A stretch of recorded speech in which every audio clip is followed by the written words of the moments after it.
ago in conjunction, and the Board of Teaching was arguing for this too, that if we're going to produce candidates to teach, and we're to say that we're doing a good job at that, they set out a goal. They said, well, you should be able to demonstrate that your candidates make a difference in the learning of the students they're teaching.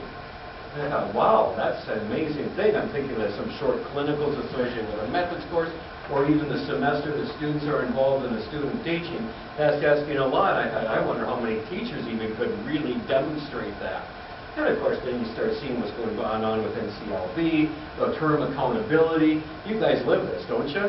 There's a lot of efforts by the community to demonstrate that kids are making progress, and teachers are having an impact on that learning.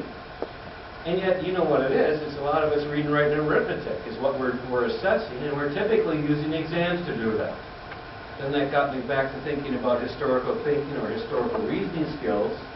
And I realized that that's where the juice is. That's really, if we want to see kids grow, if we want to see young people grow in their development, that would be a far bigger prize, it seems to me, than historical memory or basic math or whatever we're doing.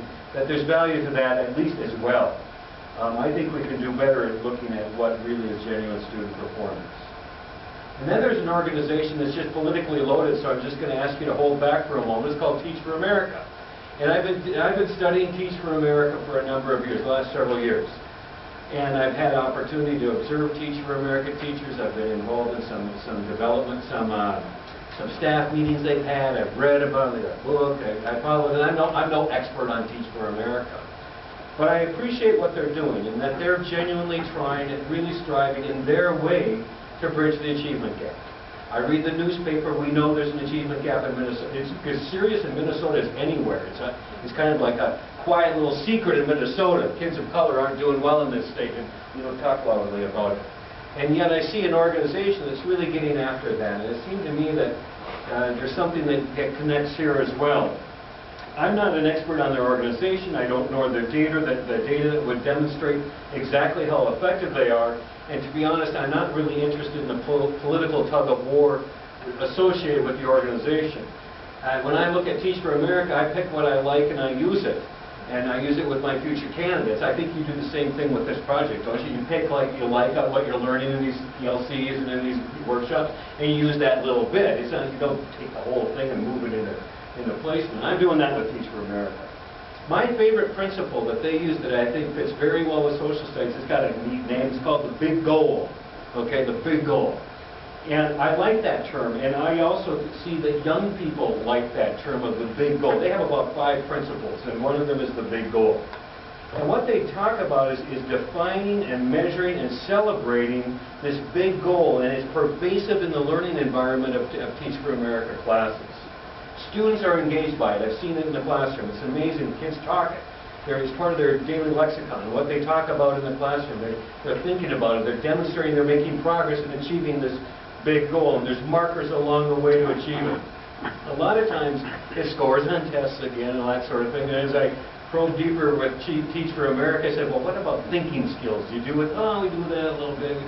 They're not even doing a whole lot with that. But nonetheless, the concept of the big goal fits. So there's 3 things coming together for me as I come to you today.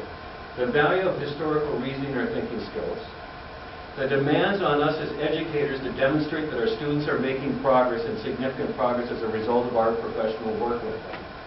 And then this outlier organization that's got this concept of a big goal that seems to be working well. So we had conversations with the folks on the advisory board, and I said, well, I'd like to do something about this. And I chatted with my dean, and I work in a bureaucracy, you can imagine that. I got permission to proceed. And so basically what I'm trying to suggest or propose is a learning and assessment experience for some of next year's participants in this project.